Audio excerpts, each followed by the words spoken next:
Hey everyone, this is CA Samiksha Sethia. Welcome back to my channel, and we are back with our next session of the Let's Update Audit series for CA Intermediate Auditing and Assurance paper number 6. As you all know, I have been doing this series for updating you with all the changes that have been made in the new study material released by ICAI for May 21 examination and onwards.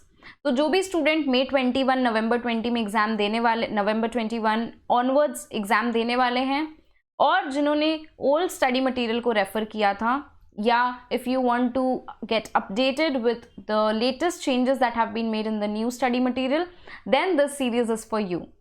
अगर आपने पहले के sessions नहीं देखे हैं, don't worry, all of them are linked in the playlist and the playlist has been linked to the description box of this video. You can go and watch that later after watching this video. और अगर आपको notes भी download करने हैं तो मैंने सारे notes भी आपको प्रोवाइड किए हैं. That link is also given in the description box of the video. You can go and download the notes chapter wise from that link also. Another important update that I would like to share with you all is, if you think that your basics in auditing are not as strong as you want them to be, or the basics of any other subject, say costing, taxation, accounting, FM, economics, for CA intermediate, for CMA intermediate, if you think you want to build your basics, then we have come up with a build your basics course which is free for all.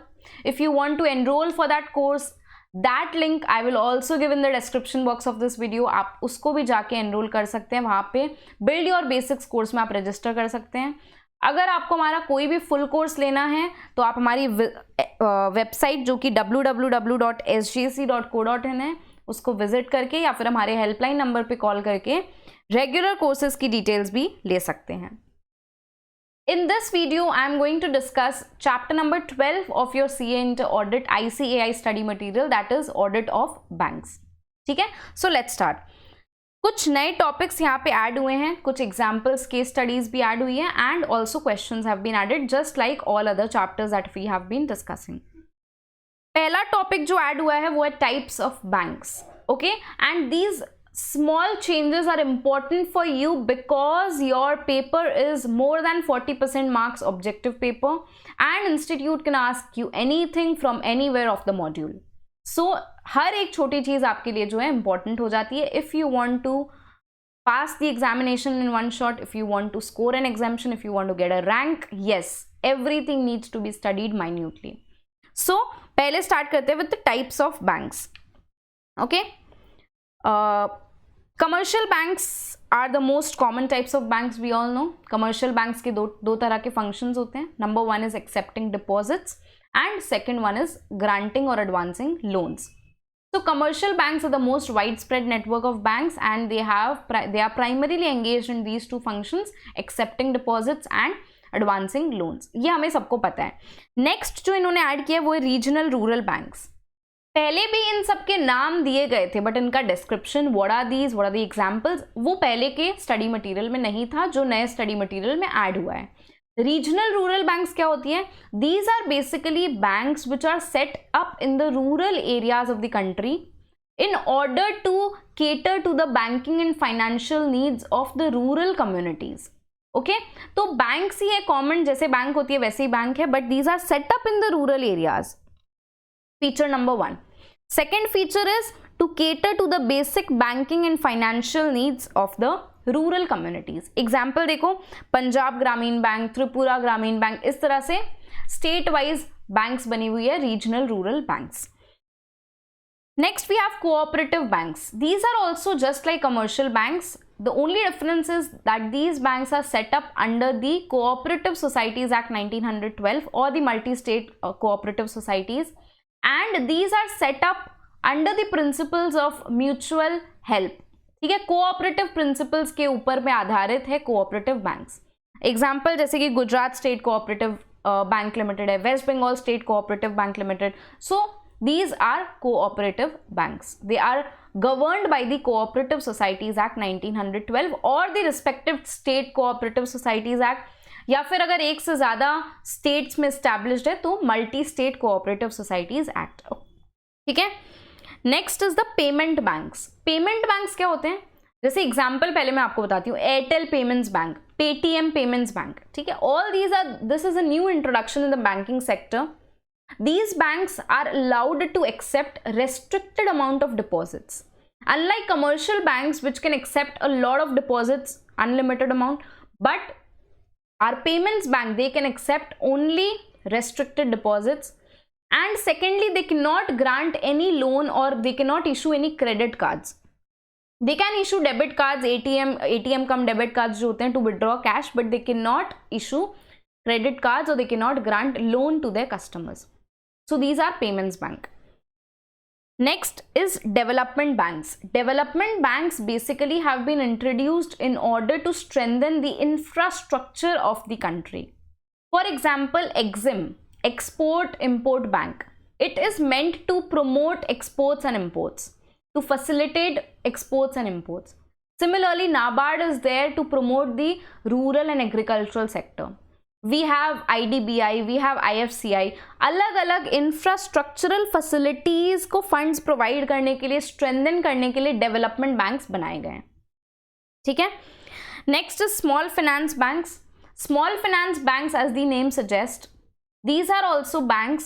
Basically these banks are meant to meet the banking needs of the unorganized sector, of the unserved sector, जहां पे commercial banks नहीं reach कर पाते हैं, जिन sectors of the community को, sectors of the country, by sectors I mean the societies और the communities, unserved unorganised communities, उन लोगों की नीड्स को, उन लोगों के बैंकिंग नीड्स को सर्व करने के लिए बनाए गए हैं small finance banks. For example देखो, इक्विटास स्मॉल फाइनेंस बैंक है, general small finance bank is there, AU small finance bank. Okay, so these are the types of banks as per the operations, or the functions. Next, we have the types of banks as per the computerization level. ये भी आपके पहले भी module में था, but थोड़ा सा discuss यहाँ पे डिटेल में किया गया है. 3 तरह के बैंक्स हो सकते हैं. एक हो सकता है non computerised banks, where in all the transactions are carried out at the bank branch itself using pen and paper. Second, we have partially computerized banks. यहाँ पे भी most of the transactions are carried out manually using pen and paper at the bank branch, but few transactions may be carried out electronically using computers. Then we have fully computerized banks. यहाँ पे all transactions are carried out using the core banking solutions, which is through the use of computers. ठीक है. So banks may be classified into 3 types based on the level of computerization. One is non-computerized, second is partially computerized, third is fully computerized banks. चलो, next आपका एक topic था engagement team discussion. If you remember this chapter, if you remember the content of the chapter, there was a topic of engagement team discussion in case of bank audit. तो यहाँ पे advantages add कर दिए गए engagement team discussion के. Engagement team discussion अगर होती है बैंक ऑडिट के केस में, it helps the engagement partner, number 1 in identifying areas where special attention needs to be placed to identify the potential misstatements. Second, it also helps the engagement partner to delegate the work to the audit assistants. Third, it helps the audit engagement partner to assess the need to engage a specialist or an expert in the bank audit. 3 चीजों में help करता है. पहले तो कौन से material misstatement potential हो सकते हैं, is there any risk of fraud, ठीक है, ये सब असेस करने में हेल्प करता है अगर एंगेजमेंट टीम डिस्कशन हो तो. सेकेंडली, वर्क असाइन करने में, to delegate the work to the experience engagement team members. जहां पे पोटेंशियल मिसस्टेटमेंट ज्यादा है वो एक्सपीरियंस टीम मेंबर्स को दिया जाएगा, जहां पे मिसस्टेटमेंट का चांसेस कम है वो कम एक्सपीरियंस मेंबर्स को भी दे दिया जाएगा, बिकॉज रूटीन काम है, ठीक है, वो लोग भी चेक कर सकते हैं. Third, it helps the auditor to assess whether there is a need to involve specialists और नॉट. तो 3 चीजें हैं. 3 चीजों में पहला तो है material misstatement, the susceptibility to material misstatement. Second is work delegation. Third is involvement of specialists. Okay, next in the topic of advances, a clarification has been given, or rather we can say जो चीज़ पहले explicitly नहीं बताई गई थी उसको explicitly यहाँ पे बताया गया है. There are 2 types of advances. based on whether fund is being provided or not. One is funded advance, second one is non-funded advance. Funded advance मतलब क्या होते हैं? Where these advances are the advances which are given by the banks where there is actual transfer of funds to the customers. जैसे कि term loan हो गया, actual में loan दिया जा रहा है ना कस्टमर को, टर्म लोन में एक्चुअल में कस्टमर को लोन दिया जा रहा है. Similarly in case of cash credits, overdrafts या फिर participation on risk sharing basis, all these cases fund is actually transferred to the customer. Second facility which is provided is non-funded advance. Here no transfer of funds take place immediately. For example, जो भी letters of credit issue किए जाते हैं, guarantee दी जाती है by the bank. In this case, do you think that actual funds flow to the client immediately? No. Guarantee में funds bank को कब देने पड़ेंगे? When I am not satisfying the condition of the guarantee. अगर मैं सामने वाले को सेटिस्फाई ना करूं तब बैंक को पिक्चर में आना पड़ेगा, अदरवाइज बैंक बैकग्राउंड में. तो इमीडिएटली फंड ट्रांसफर नहीं होता, इसको हम कहते हैं नॉन फंडेड फैसिलिटीज. ओके, चलो कुछ इंटरेस्टिंग यहाँ पे एग्जांपल्स भी ऐड हुए हैं दो टॉपिक्स के ऊपर. सबसे पहला है out of order account. So let's see. A Limited has been sanctioned a cash credit facility by ADB Bank Limited for INR rupees 50 lakhs. But as per the stock statements furnished for the last quarter, the bank has calculated that the drawing power is rupees 42 lakhs. So sanction limit कितनी है? Sanction limit is rupees 50 lakhs, but drawing power 42 lakhs है. When will the account be termed as out of order? तो आपको पता है out of order की क्या condition है? हमेशा जो भी कस्टमर का अकाउंट है, it should stay with in the sanction limit and also the drawing power at all times. ठीक है. If there are no credits continuously for a period of 90 days, और even if there are credits but the credits are not sufficient to cover the amounts which have been debited to the account, in that case the accounts will be treated as out of order account.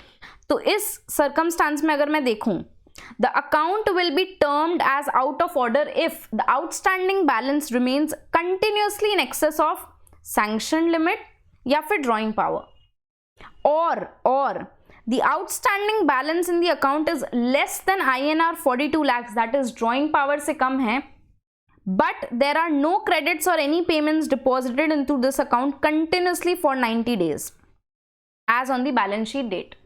Similarly, अगर credit किया भी गया कुछ amount, credits are there up to say rupees 2 lakhs, but they are not enough to cover the interest debited during the same period, which is say around 5 lakhs. In all these cases, the account will be termed as out of order. मतलब if it is more than the sanctioned, if I sum up, if it is more than the sanctioned limit or drawing power,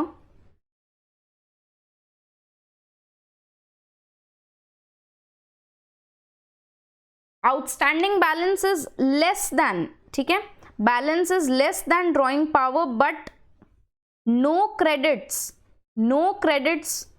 for 90 days. 90 days कब से check करेंगे? Balance sheet से पीछे 90 दिन देखेंगे कि क्या क्रेडिट अकाउंट में हुआ या नहीं हुआ. ठीक है. Credits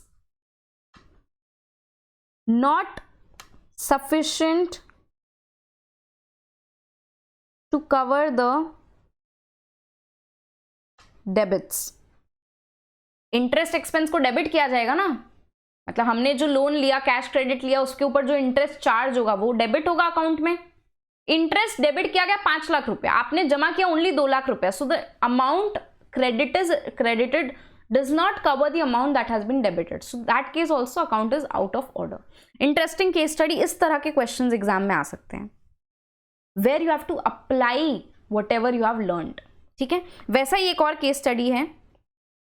You know that NPA का जो asset classification है, it is done borrower wise and not facility wise. There is also a correct incorrect question. I don't know if you have studied it or not. जो भी NPA का asset classification जो भी होता है, standard, substandard, etc. all is done borrower wise. इंसान के हिसाब से, not उसने क्या facility लिया है. फॉर एग्जाम्पल यहाँ पे देखो, mister Raman has availed 2 loan facilities. Number 1 उन्होंने एक कार लोन लिया, सेकेंड उन्होंने एक हाउसिंग लोन लिया from XYZ bank limited. He is regular in depositing the housing loan EMI but has not deposited the last 4 EMIs of the car loan due to paucity of funds. Hence, in this case, not only the car loan but the housing loan would also be treated as NPA. हालांकि he has defaulted only in case of car loan, but asset classification जो होती है वो borrower wise होती है. Today he has defaulted in repayment of car loan. Who knows, tomorrow he'll default in the repayment of housing loan. He may default. So bank prudential norms के हिसाब से जो भी asset है, बैंक के case में asset हो गया ना, एडवांस जो उन्होंने दिया, लोन जो दिया, so in that case it has to be classified borrower wise. मतलब मिस्टर रमन के जितने भी लोन हैं सब कुछ क्लासिफाई कर दिया जाएगा as NPA, not facility wise. That is car loan, housing loan को इंडिविजुअली नहीं असेस किया जाएगा. एक एनपीए तो सब एनपीए. ठीक है, चलो कुछ करेक्ट इनकरेक्ट क्वेश्चंस है, देख लो यहाँ पे.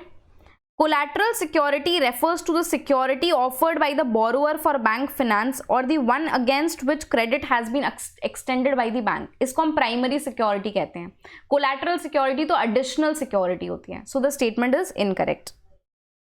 Registered mortgage is affected by a mere delivery of title deeds or other documents of title with the intent to create security thereof. इसको हम इक्विटेबल मॉर्गेज कहते हैं. रजिस्टर्ड मॉर्गेज में एक मॉर्गेज डीड प्रिपेयर होती है, right. So the statement is incorrect. Any amount due to the bank under any credit facility is overdue if it is not paid within 90 days of becoming due. 90 days तो ma'am overdue का criteria ही नहीं था. Overdue के अंदर ma'am क्या कहते हैं, when it is not paid on the due date which has been fixed by the bank. So an account is classified as overdue when repayment is not made on the due date fixed by the bank. So statement is incorrect. An account should be treated as out of order if the outstanding balance remains continuously in excess of the sanctioned limit or drawing power. Statement is correct. Banks recognize income on non-performing asset on accrual basis. बिल्कुल गलत है. Asset NPA हो गया, आप कैसे accrual basis पे determine करेंगे income को जो NPA assets होती है उसके ऊपर income is recognized on cash basis. That is when there is certainty that the income will be received. Auditor of a nationalized bank is to be appointed at the AGM of the shareholders. ये तो हम लोग commercial banks के case में करते हैं, scheduled commercial banks. Nationalised banks के case में auditor is appointed by the BOD with the approval of the RBI. Okay, so statement is incorrect. कुछ थियोरेटिकल क्वेश्चंस भी है, देख लो. सिंपल क्वेश्चंस है, I mean straightforward. I will not be discussing the answers, just go through the questions.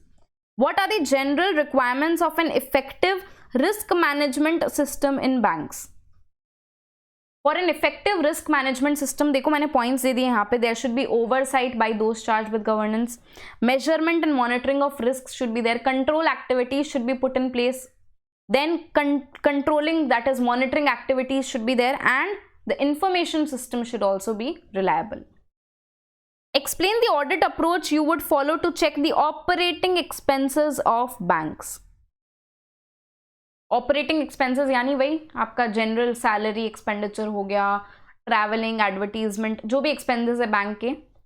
Expenses को किस तरह से चेक करेंगे? कंप्लायंस प्रोसीजर परफॉर्म करेंगे. Substantive procedure, that is test of details will be performed. And also analytical procedure. तो जो भी आपने पढ़ा है ऑपरेटिंग एक्सपेंसेस के बारे में, रेंट पेमेंट एक्सेट्रा, इलेक्ट्रिसिटी वगैरह वगैरह, सबको यहाँ पे लिखना है. The auditor should examine the efficacy of various internal controls over advances to determine the net of his substantive procedures.